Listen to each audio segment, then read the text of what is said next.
हजरात हज़रत आदम अलैहिस्सलाम अबुल बशर यानी तमाम इंसानों के बाप हैं। अल्लाह ताला ने उन्हें अपने हाथ से बनाया, इनमें अपनी रूह फूंकी, उन्हें फरिश्तों से सजदा कराया, उन्हें तमाम अशिया के नाम लिखाए और उन्हें अपनी जन्नत में रिहाइश दी। हज़रत इब्न अब्बास रज़ी अल्लाह ताला अन्हो से मरवी है कि रसूलुल्लाह सल्लल्लाहु अलैहि वसल्लम ने फरमाया, क्या मैं तुम्हें सबसे अफजल फरिश्ते के मुतालिक न बताऊं? वो जिब्रील अलैहिस्सलाम हैं और अम्बिया में अफजल आदम अलैहिस्सलाम हैं। अफजल दिन जुमा है, अफजल महीना रमज़ान है, अफजल रात शब कद्र है और अफजल औरत मरियम बिनते इमरान है। वाज़ेह रहे कि इस रिवायत की सनद ज़ईफ़ है। इसमें नाफे बिन हारम्स रावी है, जिसे इमाम इब्न मोइन ने कज़्ज़ाब और अहमद, अबू ज़रा, अबू हातिम और इब्न हब्बान वगैरह ने ज़ईफ़ कहा है। नाज़रीन, हदीस असरा में है कि जब नबी करीम सल्लल्लाहु अलैहि वसल्लम आसमान दुनिया पर पहुंचे और आदम अलैहिस्सलाम के करीब से गुजरे तो आदम अलैहिस्सलाम ने कहा, साले बेटे और साले नबी के लिए खुश आमदीद। वहाँ आदम अलैहिस्सलाम के दाएं जानब भी अरवाह थीं और बाएं जानब भी।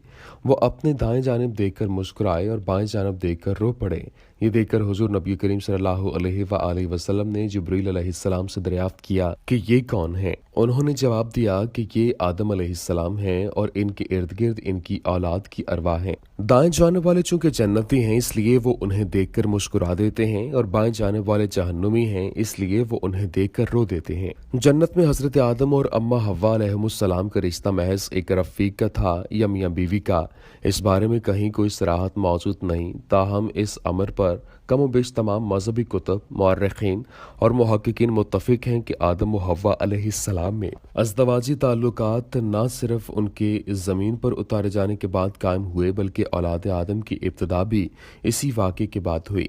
अगर हज़रत आदम अलैहिस्सलाम को ज़मीन पर उतारे जाने का साल 41,160 कबल मसीह तस्लीम किया जाए तो हव्वा अलैहिस्सलाम से उनके मिलन का साल 40,960 कबल मसीह है, क्योंकि रिवायात के मुताबिक वो 200 साल रोते रहे, तौबा करते रहे और एक दूसरे को तलाश करते रहे। बास मुहक्किकीन का कहना है कि आदम व हव्वा अलैहिस्सलाम की पहली औलाद उनके मिलन के मजीद 100 साल बाद हुई थी। चुनांचे इस तरह औलाद आदम की इब्तदा का साल 40,860 कबल मसीह करार पाता है। एक रिवायत के मुताबिक मशीयत इलाही से हज़रत हव्वा अलैहिस्सलाम जुड़वा बच्चों को जन्म देती थीं, जिनमें से एक लड़का और एक लड़की होती। आदम अलैहिस्सलाम की पहली औलाद कायन था, जिसे काबिल भी कहा जाता है, जबकि इसके साथ जो लड़की पैदा हुई उसका नाम योविंदा रखा गया और इसके बाद जो जुड़वा बच्चे पैदा हुए उनमें से लड़के का नाम हाबील और लड़की का नाम अकलिम्बा था। नाज़रीन, तौरात के एक कदीमी नुस्खे में मज़कूर है कि अल्लाह ताला ने काबिल को मोहलत दी। इसने नौद मकाम पर रिहाइश इख्तियार की। अहले किताब इस मकाम को कनैन भी कहते हैं। फिर काबिल के पुश्त से खनूख पैदा हुआ। खनूक के घर इंदर और इंदर के घर महावील और महावील के घर मतोशील और मतोशील के घर लामिक पैदा हुआ और उसने अदा और सिला नामी दो औरतों से शादी की। अदा के घर अबल नामी एक लड़का पैदा हुआ। ये वो पहला आदमी था जिसने हुसूल साया और रिहाइश के लिए खैमे बनाए और खूब माल जमा किया। इसके घर नोबल पैदा हुआ। ये वो पहला आदमी था जिसने तबला और सरंगी इजाद किया। सला के घर तोबलकीन नामी बच्चा पैदा हुआ जिसने सबसे पहले तांबे और लोहे की सनत पर काम किया और सला के घर नौमी नामी लड़की भी पैदा हुई।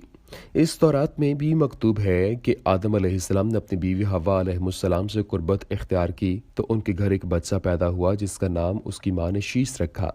यह बच्चा इस हाबील का मुतबादिल था जिसे काबिल ने कत्ल किया था। फिर इस बच्चे से अनूश पैदा हुआ। नाज़रीन, अहले किताब को कहना है कि जब आदम अलैहिस्सलाम की पुश्त से शीश अलैहिस्सलाम पैदा हुए तो आदम अलैहिस्सलाम की उम्र 130 वर्ष थी। उसके बाद वो तकरीबन 800 साल जिंदा रहे। जब अनूश की औलाद हुई तो शीश की उम्र 165 वर्ष थी और वो इसके बाद 807 वर्ष जिंदा रहा। उसके घर अनूश के अलावा भी मुतअद्दिद लड़के और लड़कियां पैदा हुईं। अनूश के घर केनान पैदा हुआ। उस वक्त अनूश की उम्र 90 वर्ष थी। वो इसके बाद 815 वर्ष जिंदा रहा और इसके घर में मुतअद्दिद लड़के और लड़कियां पैदा हुईं। जब केनान की उम्र 70 वर्ष हुई तो उसके घर महलाइल पैदा हुआ। वो इसके बाद 840 वर्ष जिंदा रहा। इसके यहाँ भी बहुत से लड़के और लड़कियां पैदा हुईं।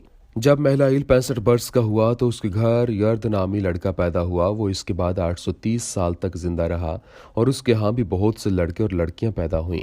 जब यर्द की उम्र 162 बरस हुई तो उसके घर खन्नूख पैदा हुआ, जो उसके बाद 800 साल जिंदा रहा और इसके यहाँ भी बहुत से लड़के और लड़कियां पैदा हुईं। जब खन्नूख की उम्र 65 बरस हुई तो इसके घर मतुशालख पैदा हुआ। वो इसके बाद 800 बरस तक जिंदा रहा। इसके यहाँ भी बहुत से लड़के और लड़कियां पैदा हुईं। जब मतुशालख 187 बरस का हुआ तो इसके घर लामक पैदा हुआ। वो इसके बाद 782 साल तक जिंदा रहा। जब लामक की उम्र 182 बरस हुई तो उसके घर नूह अलैहिस्सलाम पैदा हुए। वो इसके बाद 595 बरस तक जिंदा रहे। उनके यहाँ भी बहुत से लड़के और लड़कियां पैदा हुईं। जब हज़रत नूह अलैहिस्सलाम की उम्र 500 बरस हुई तो उनके घर साम, हाम और याफिस नामी 3 लड़के पैदा हुए। नाज़रीन, इब्न जरीर ने अपनी तारीख में बास अहले इल्म से नकल किया है कि हज़रत हव्वा अलैहिस्सलाम ने 20 मरतबा हमल से 40 बच्चों को जन्म दिया और हर मरतबा एक बच्चा और एक बच्ची पैदा होती थी। पहला बच्चा काबिल और इसकी बहन कलीमा थी और आखिरी अब्दुल मुगीस और इसकी बहन उम्मुल मुगीस थी। बाद अज़ां लोगों की तादाद बहुत बढ़ गई और वो मुख्तलिफ मकामात पर रिहाइश पजीर हो गए और मज़ीद इनकी नस्लें भी बढ़ती गईं। जैसा कि अल्लाह ताला ने इरशाद फरमाया, ए लोगो, अपने परवरदिगार से डरो जिसने तुम्हें एक जान से पैदा किया और इससे उसकी बीवी को पैदा करके इन दोनों से बहुत से मर्द और औरतें फैला दी। बास मुअर्रिखीन लिखते हैं कि आदम अलैहिस्सलाम ने अपनी जिंदगी में अपने बच्चों और उनके बच्चों में से 4 लाख अफराद देख लिए थे। नाज़रीन, कुरान करीम में इरशाद बारी ताला है, वो अल्लाह ताला ऐसी ज़ात है जिसने तुम्हें एक जान से पैदा किया और इसी से उसका जोड़ा बनाया ताकि वो अपने इस जोड़े से सुकून हासिल करे। फिर जब मियाँ ने बीवी से कुर्बत की तो इसको हल्का सा हमल ठहर गया, सो वो उसे लिए चलती फिरती रही। फिर जब वो बोझल हो गया तो दोनों मियाँ बीवी अल्लाह से, जो उनका मालिक है, दुआ करने लगे कि अगर तूने हमको सही सालम औलाद दे दी तो हम खूब शुक्रगुजारी करेंगे। पर जब अल्लाह ताला ने दोनों को सही सालम औलाद दे दी तो अल्लाह की दी हुई चीज में वो दोनों अल्लाह के शरीक करार देने लगे। सो अल्लाह उनके शिर्क से पाक है। वाज़ेह रहे कि इस आयत में ओलन हजरत आदम अलैहिस्सलाम का जिक्र है, फिर पूरी जिन्स का जिक्र शुरू हो गया। यहाँ सिर्फ आदम और हव्वा अलैहिस्सलाम मुराद नहीं है। दुआ है हमें अल्लाह पाक अपनी रहमत के हमेशा साए में रखे। आमीन या रब्बुल आलमीन। अस्सलामु अलैकुम व रहमतुल्लाहि व बरकातुहू।